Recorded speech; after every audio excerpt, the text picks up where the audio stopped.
কোনোবা অসমীয়া বিৰোধী সংগঠনৰ অসমীয়া বিৰোধী নেতাই কি বক্তব্য ৰাখিছে তাৰ প্ৰতিক্ৰিয়া প্ৰকাশৰ মই প্ৰয়োজন অনুভৱ কৰা নাই। কিন্তু এই কথাটো সঁচা যে লোকপিয়লত আমি মাতৃভাষাটো অসমীয়া নিলিখিলে অসমীয়াটো সংখ্যালঘু হৈ যাব, এই ব্লেকমেইলিংটো অসমীয়া জাতিক বহু বছৰ ধৰি বহু দশক ধৰি কৰি অহা হৈছে। একাংশ লোক আছে অসমত এনেকুৱা যি বিচাৰে যে গোটেই অসমীয়া জাতিটো তেওঁলোকৰ ওচৰত নতমস্তক হৈ থাকক, এই কাৰণেই যাতে তেওঁলোকে লোকপিয়লত নিজৰ মাতৃভাষাটো অসমীয়া বুলি লিখি থাকে। এই ব্লেকমেইলিংটোৰ পৰা অসমীয়া জাতিটো উদ্ধাৰ পাব লাগিব।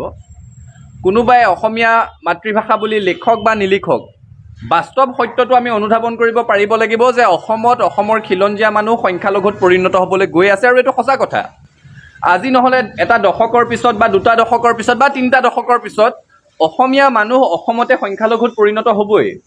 কাৰণ অবাধ গতিত অবৈধ বিদেশীৰ প্ৰব্ৰজন আৰু জনসংখ্যাৰ ব্যাপক বিস্ফোৰণে অসমত জনগাঁথনিৰ পৰিৱৰ্তন কৰি পেলালে, এইটো সঁচা কথা। অসমৰ বহুকেইখন জিলাত খিলঞ্জীয়া মানুহ এতিয়া সংখ্যালঘুত পৰিণত হৈ গ'ল, এইটোও সঁচা কথা। গতিকে কোনোবা অসমীয়া বিৰোধী নেতাই আমাক সোঁৱৰাই দিবলৈ প্ৰয়োজন নাই।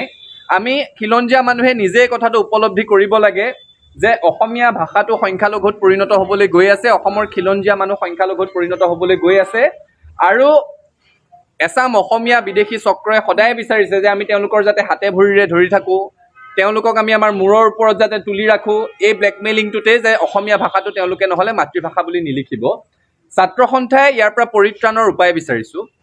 আৰু সেইকাৰণে অসম চুক্তিৰ ৬ নং দফাৰ জৰিয়তে যি সাংবিধানিক ৰক্ষা কৱচৰ কথা কোৱা হৈছে, বিপ্লৱ কুমাৰ শৰ্মা সমিতিৰ প্ৰতিবেদনৰ এক অন্যতম পৰামৰ্শ হৈছে ভাৰতবৰ্ষৰ সংবিধান সংশোধন কৰি অসমৰ ৰাজ্যভাষা আইনখনক চিৰকালৰ কাৰণে স্থায়িত্ব প্ৰদান কৰিব লাগে।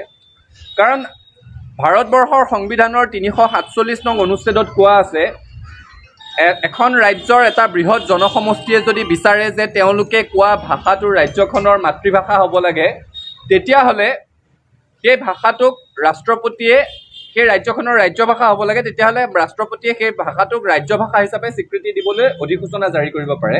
ভাৰতবৰ্ষৰ অনুচ্ছেদৰ ৩৪৭ত এইটো কথা কোৱা আছে। গতিকে সেই দিনটো বেছি দূৰত নাই যেতিয়া এনেকুৱা কোনো অসমীয়া বিৰোধী নেতাই, অসমীয়া বিৰোধী সংগঠনে অসমত আন এটা ভাষাও গোটেই অসমতে ৰাজ্যভাষা হ'ব লাগে বুলি দাবী উত্থাপন কৰিব। সেইকাৰণে আমি ছাত্ৰ সন্থাই কৈছোঁ যে অসম চুক্তিৰ ৬ নং দফাৰ জৰিয়তে যি সাংবিধানিক ৰক্ষা কৱচ আমি বিচাৰিছোঁ, তাত আমি এই কথাটো দাবী কৰিছোঁ যে ভাৰতবৰ্ষৰ সংবিধান সংশোধন কৰি অসমত অসমীয়া ভাষাটো যাতে চিৰকালৰ কাৰণে ৰাজ্যভাষা হৈ থাকে। বিটিআৰত বড়ো, বৰাক উপত্যকাত বঙালী, যি ধৰণে এতিয়া আছে, আৰু তাৰ কাৰণে সংবিধানৰ সংশোধনৰ প্ৰয়োজন আছে। তেতিয়া অসমত খিলঞ্জীয়া মানুহ সংখ্যা গুৰুৱেই হওক, সংখ্যা লঘুৱেই হওক, অসমীয়া ভাষী সংখ্যা গুৰুৱেই হওক, সংখ্যা লঘুৱেই হওক, অসমৰ ৰাজ্যভাষাত কোনোদিন হেৰফেৰ নহ'ব। আৰু এনেকুৱা ধৰণৰ মন্তব্য কৰি এই সংগঠনসমূহে, নেতাসমূহে বুজাই দিছে যে তেওঁলোক বৃহত্তৰ অসমীয়া জাতি গঠন প্ৰক্ৰিয়াটোৰ সৈতে কোনোদিন জিন যাব পৰা নাই, তেওঁলোক অসমীয়া বিদ্বেষী, তেওঁলোক খিলঞ্জীয়া মানুহৰ বিৰোধিতা কৰে।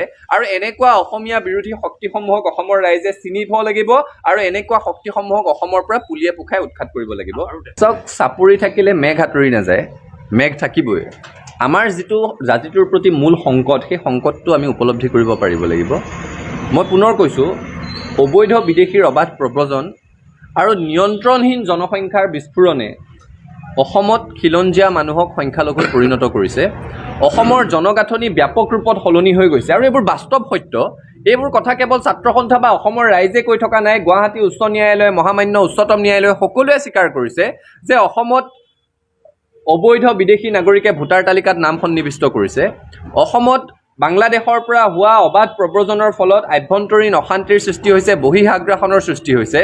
অসমত জনগাঁথনিৰ ব্যাপক পৰিৱৰ্তন হৈছে। বহুকেইখন জিলাৰ খিলঞ্জীয়া মানুহৰ দখলত নাই। দখলত নাই মানে খিলঞ্জীয়া মানুহে তাত নিজৰ ইচ্ছামতেদি এজন জনপ্ৰতিনিধি নিৰ্বাচন কৰি পঠিয়াব নোৱাৰে, অৰ্থাৎ ৰাজনৈতিক অধিকাৰটো খিলঞ্জীয়া মানুহৰ হাতৰ পৰা গুচি গৈছে। এইখন হৈছে অসমৰ বাস্তৱ প্ৰতিচ্ছবি। আৰু এতিয়া তেনে কোনো সংগঠনৰ নেতাই আমাক ভাবুকি দিব পৰা হৈছে, মুকলিকৈ আহ্বান জনাব পৰা হৈছে যে তেওঁলোকে অসমীয়া ভাষাটো লোকপিয়লত মাতৃভাষা হিচাপে নিলিখে। নালাগে লিখিব। তেওঁলোকৰ এই ব্লেকমেইলিংটোৰ পৰা আমি ঊৰ্ধত যাব লাগিব।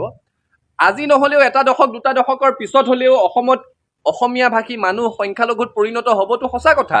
কাৰণ জনসংখ্যা নিয়ন্ত্ৰণত আমি তেওঁলোকক বলে নোৱাৰোঁ। জনসংখ্যাৰ অবাধ বিস্ফোৰণৰ জৰিয়তে বহু জিলা ইতিমধ্যে খিলঞ্জীয়া মানুহৰ হাতৰ পৰা দখল হেৰাই গৈছে। তেনে প্ৰেক্ষাপটত অসমীয়া ভাষাটোক অসমীয়া মানুহ সংখ্যালঘু হৈ গ'লেও যাতে চিৰকালৰ কাৰণে অসমত ৰাজ্য ভাষা হৈ থাকে তেনে চিন্তনেৰে সৈতে আমি আগবাঢ়িব লাগিব। তাৰ কাৰণে সংবিধানৰ সংশোধন লাগিব।